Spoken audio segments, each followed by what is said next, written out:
আসসালামু আলাইকুম। তো আমরা হচ্ছে ওয়াল হ্যাঙ্গিং, অনেকে বলে ওয়াল মাউন্টেড, ওয়াল হ্যাঙ্গিং, মানে যে যেটাই বলুক না কেন।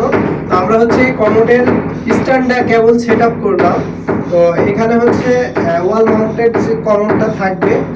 তো এখানে আমরা যে লোডাউনের লাইনটা করেছি, এই লোডাউনের লাইনটা আমরা এই যে দেখেন খুলে লাইনের পানি মানে যেন ফিটিংস এর ভিতরে না যায়, এই যে আমরা চেক করে দিচ্ছি। হ্যাঁ, পানির প্রেসারটা মাশাআল্লাহ মানে অনেক প্রেসার, অনেক প্রেসার কিন্তু। হ্যাঁ, তো এর ভিতরেই অ্যাঙ্গেল থাকে, বাইরে এক্সট্রা অ্যাঙ্গেল লাগানো লাগে না। হ্যাঁ, অ্যাঙ্গেল স্টপ করো।